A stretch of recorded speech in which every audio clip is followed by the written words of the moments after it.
Okay, here we have it. It's a journal entry into my art journal, and I wanted to do this here. This is phlox, and where I am right now in Quebec, this is blooming and I'm in love with it. So the first thing I did was just grab a piece of scrap paper so that I can study the actual shapes. It's one thing to rush in and get it done, but I wanted to look at the leaf and see exactly what I'm talking about and the petals. So I'm looking at this particular one and I'm drawing her so that I can get my mind used to the shapes that's in front of me. So this one doesn't seem to have as much of a cut. This little cut right here, this is the shape of the phlox. So obviously when you're doing it with watercolor, it's going to be a little more loose, but if you've practiced it in advance, you can kind of get a sense. I should have maybe left a little bit of a diamond shape in the center, which now that I've practiced, I'll see that I'm gonna do my painting knowing that. So I would start there, and then I would add my almost heart-shaped petals. So now we know that there's 4 per bud, and there's many buds on it, and there's also tiny little buds. So they would look like this, probably a little bit like that, with a little bit of a stem, and they seem to be clustered because there's a lot. They form like a little pom-pom ball. So that's what the bud is going to look like. These guys are on sticks, like there's a twig going with this guy. And then I just want to take a quick look at the leaf. The leaf looks like a very jagged edged leaf, so that's the shape of the leaf, but it is jagged. And at the top it is not jagged. So it gets a little jaggedy and then it gets a little less jaggedy. So I think I overdid the jagged edge right there. So let's just start over. And you have to take the time. I'm a fast moving human being, so it's very I see 1,000 jagged edges, but there's actual space between it. So I have to slow myself right on down and notice that this is the actual look of the leaf. So knowing that going in, my journal entry will be a little bit more organized. And I wanted to show you also that these in my area are coming in 2 different colors, a pale mauve and a darker mauve. So I like that. So I'm going to plan it out with these colors in mind. I'm going to be using my watercolor journal that I use. It's a Canson. It's 140 pounds and it's 300 Gs, sorry, not 30. That's what the ADD does to you. So I'm going to grab my journal. I've got a few things going on in this journal that I've practiced. So it doesn't matter in your journal. See, these were kind of not that exciting in my mind, but if you don't try, you're not going to get better. So this was another journal entry we did. I'm working on a thumbnail post. So that's what we've got going on here. So I'm going to grab this. Make sure your sketchbook has watercolor tooth on both sides. So that being said, I just want to make sure you can see. Yes, you can. So that being said, this paper is toothy on this side. Check your depending on the kind of book it is, this one is not toothy on one side. So it's rough on this side, smooth on this side. So make sure you're choosing the right side of your paper. I'm going to be using Imperial Purple by Danielle Smith. I'm going to just put a little dab there. And I planned this part out in advance so that it wasn't going to waste your time. This is a Holbein Artist, a lilac. So it's the lighter one in my mind. This is going to be for the lighter version. And then I've got the sap green, which I like for my leaves. So there it is. There we go. Okay, so I will likely use, I'm using a round 5 artist brush and my water. I've got a place to dab. I don't need my dip pen today. This is a place to wipe. Oh, she's dirty. My brush is dirty. Okay, so, and I'm going to activate this little spare palette that I have just in case I need some additional colors. So I keep my inspiration beside me. I don't feel inclined to to do too much of the pencil marks with this one, but I'm going to just put in some light shapes that I can kind of follow. Oh, that's not it, eh? That's not at all what's going on. My mind moves quicker than my hands and most times, and this is very much a diamond shape. The center is a diamond shape. It ends up being, in reality, there's two little stamens in the middle of that. So I like that. So there we have it. So that's one. I'm going to just activate my lilac by Holbein just to activate it and get it rolling. It's wet from the tube, so it's not serious. So I'm going to just take a little look at these guys. This is the lighter one. So let's try that on a swatch card. Let's get this guy back. So is this the right consistency? Quite dark, actually more like this one. So that's really quite dark. And let's add a little water to the side of that puddle and see if we can get it to be washed out a bit. Keep in mind it will dry lighter than what we see. So I find that a little, even still a little too dark. I'm going to add a little more water to the side because I want it to be a bit of a wash. I find this would look more like a wash, and I don't tend to paint with white, so I could add white.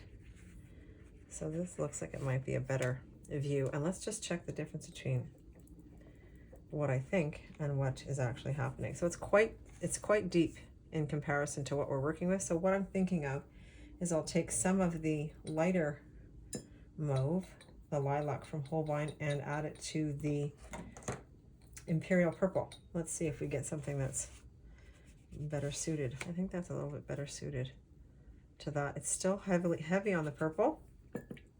Let's do that again. Let's grab some of this and see if we can get a nice color going there. I think that's better. That's a little bit better. I like her. I'm going to add, instinctively, I want to add some blue to this mix. I want to see if that gets me closer to what I'm looking for. I think that's a bit better. And another, if I had a full palette out, I would be mixing that. So let's just see if we added a little bit of some pink here. I grabbed some permanent rose, and let's see if we like that better. I think that's a bit better. That's more mauvey. I like that. I like that. So there's a bit of permanent rose in there. So we're going to go with the darker one first, and let's see what we get.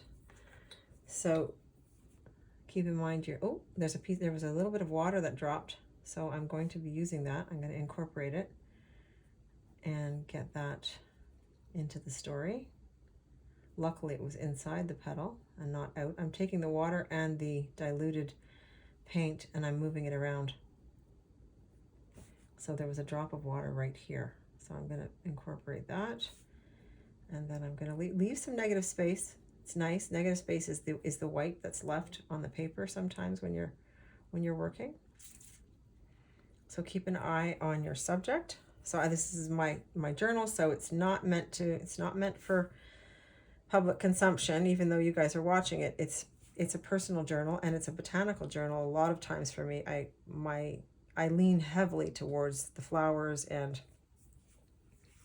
botanical things. I just like painting them better. I love it more, and because I love it more, it works better. So the more you practice, it's not complicated. The more you practice, the better off you're going to be. So I'm going to take this guy here and do this. I'm going to go back in later and lay in that line that we see. So I'm bringing her out. I think I'm going to use some white. I never use white, but I keep feeling like I need white in this. And I've been thinking about it since this morning. I need the white. I'm not used to white, but I'm going to use it because it's just too bright. It's almost white. They're so clear that they're almost white. So I'm going to actually incorporate the white in the end. It comes usually in your kit from Winsor Newton. This is a Winsor Newton Chinese white. So this will be a darker one. And then we're going to try it with the whites. So I'm learning here too. These are not prepared videos. They are me doing my journal. So I'm practicing alongside you. So this is what's happening. You're going to see raw what comes out. Not always pretty, guys. It's not always perfect. In fact, it very rarely is. So this is what I picked up on my walk with my dog this morning. So I'm going to add the white because I feel it's just not white enough. This might make me happy. Always use your swatch card to check, especially if you're doing something with an end game in mind. It's even paler, so I like that. So I'm going to try one where I put the green first, the center green. So let's do a little bit of, so I could add the green to this guy and this guy. And then I'm going to try it. I'm just going right into the pot of green. And I'm going to mix her about because she's not wet enough. So let's just check the green on this, the jaggedy leaf. Yeah, I like that color. She's pretty. There we go. So I like what happened there with my, I like when it bleeds out like that. So we're going to do, let's say we're going to do this one here. And she has a bit of a center. So let's put the center in first. And there is a little bit of a yellow, there's a yellow thing inside there, a yellow stamen in there. So I'm going to grab some yellow just because it does exist in there. And I'm going to put them in. And I'll add some more yellow to this after. Let's get that activated so it's nice and creamy when I go back in. There you go. And let's just check it on the swatch card. Yeah, that's what I want. Okay, so we'll leave her aside. We're going to go in now with the green. We've got the green there. While my brush is dirty with green, I'm going to add some green elements to this. Again, guys, it's just my journal. It's not meant to be so serious. And I'm going to add some leaves here. We've got that leaf, the jagged edges of the leaf, and how they attach. Sometimes it's interesting to see how they actually attach. So this one goes right up to the stem. There's no, sometimes there's a line and a leaf, like a twig and a leaf, or like how it latches on. But in this case, it really literally latches right onto the stem. So this one is just, this is for my journal, so it's not a big deal, but this is not what's happening. This is what's happening in this particular flower. So I do a lot of my journaling right after my walk with my angel dog. He's a beautiful boy. So that's what happens there.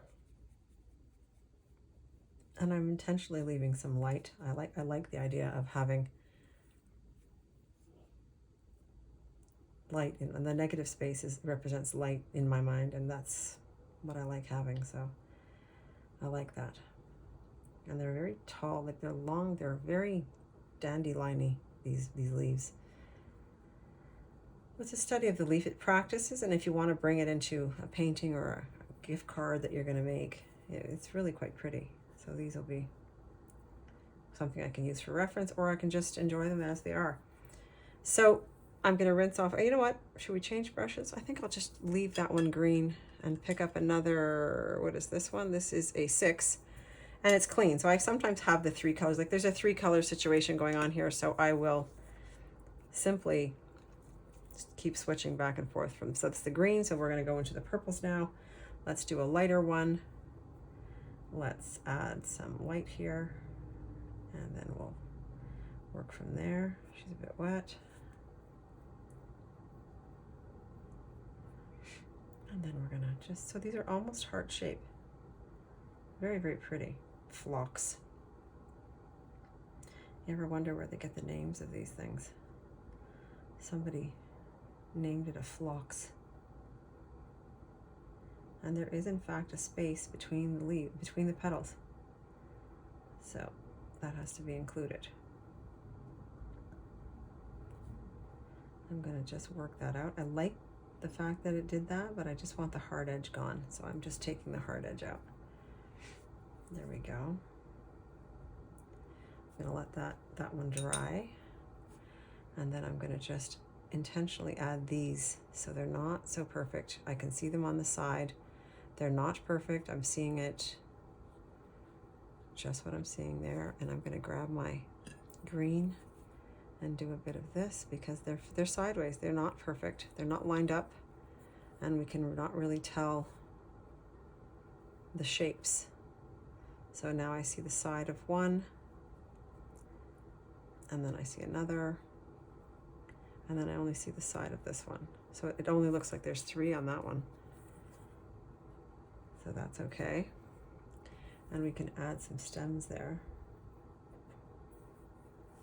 because there's a lot of stems coming from out of here. And it's okay if it breaks up. Like if you end up with like a hole in the stem, it's watercolor is an expression more than anything else. Unless you're doing something extremely realistic, it's an expression. So you're okay to leave it implied. See, there's one over there that I can see. He's on his side. So I am going to just do the side of him. And then we're going to go back later and add that line.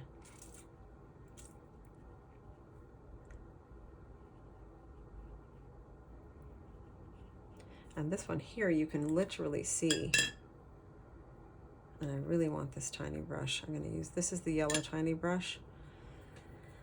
I'm going to take this tiny brush and grab some green, because under here, we've got almost like a tubular box that is carrying this flower, and it goes up into here. So it's very pretty actually. And then it comes down like this, and then it goes out like this, so that the major stem goes through, then this guy comes out the other side. So we're going to add some green to the center of this one, and later on we can dab it in with some yellow. I'm just going to double coat these guys. Add some, when you have the color on your brush, it's a good idea to add some shadowing and some light to the other pieces that you've done in that color.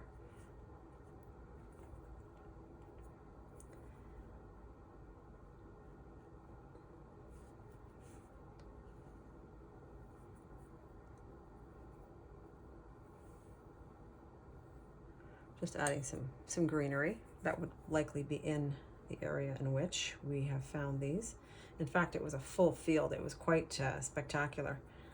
I think this line here, I would have put it straight or put it down. I don't know that I like the way, if that is the way that it's coming at me, because I'm looking at it, but I should have thought in reality it's like this. So I didn't think, and I was copying what I saw, which is okay too, but flocks don't grow sideways. So we will just have to use our artistic license on that one, because it's kind of inaccurate. But again, it's my book, so it's my journal. It doesn't matter. It's not about perfection here. So we're going to imply that. We will put another one here. And let's work with a darker one just so that we can see it. And let's add make it really a little bit darker. Let's pretend, I think they also come in like a pink. I haven't seen it, but I think they come in like a lighter pink.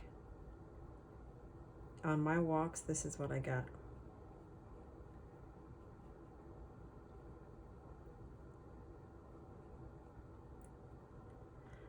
So you just have to do what's in your house. I saw online there was a teacup challenge, so you're watercoloring teacup. I think I want to do that.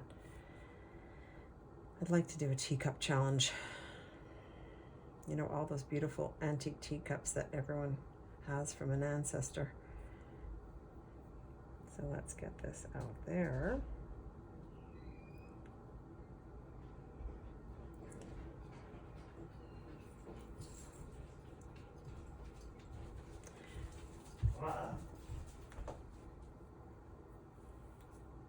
And there goes my dog and my son.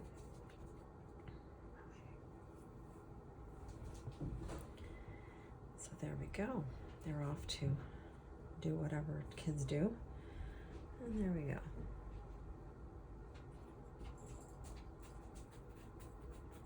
So I'd like to imply that there's some here that are on their side that we can't see because the wind has moved them.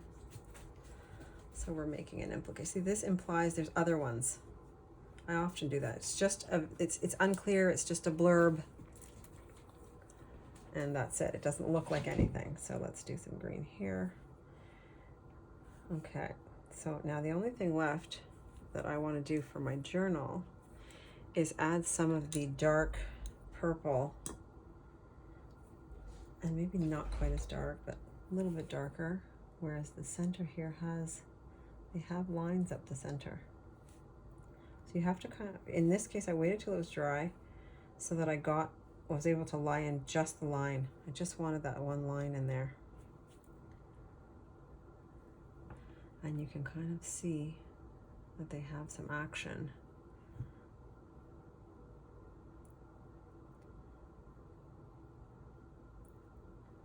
And that's that. So these are the extra details that in my journal I do what I feel like doing. I don't do, if I was making this for somebody or a card or something, I would be very, very careful with the details. I'm not a detailed kind of person, but I recognize that it's important when you're going to be gifting something to have a little bit more detail. Okay, so it's coming along. The centers are, you can see them better on the light ones. There's darkness around it, and then there's a center. So my center, we're going to go back and grab that yellow that we activated, and we're going to add it on top, just so we can be a little more true to form. Not showing up so much. There we go.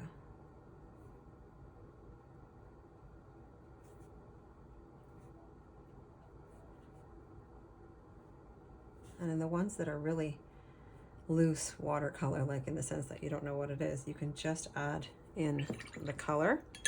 We've got that guy that we didn't finish. There goes my head. I forgot about you over here, Mr. Man here. And we're going to add a little bit of a leaf and some things. It could almost, you know, when you're drawing it, it feels like I'm drawing holly in the wintertime. So let's add that in. I'm going to take a little bit of my Payne's Gray and add it to my green, just to give me some depth to my leaves and depth to my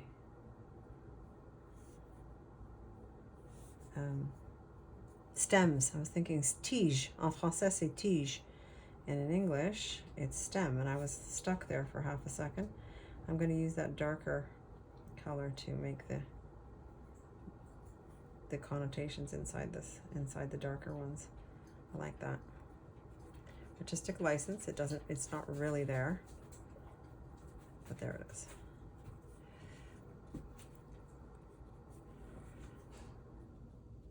There we have it. I want to do some more here. A little bit of coloring, a little depth to my stems.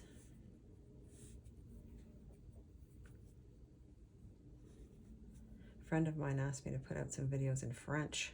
I'm thinking about that. So I'm going to do some splattering because my entry is done. It shouldn't take you 100 hours to do this. This is a journal entry. It's meant to be fun. It's not meant to be laborious, and it's meant to keep you practicing.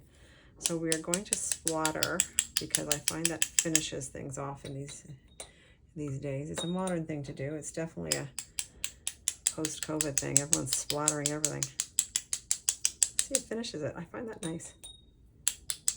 And I would take even some green. Could splatter some green. And there she goes. My entry is done. That's today's entry. That's it. Ooh, that shouldn't have been done there. Okay. When you overtouch, you can always remove. I'm not going to be able to remove everything, but I can get a lot of it off. Take a clean brush.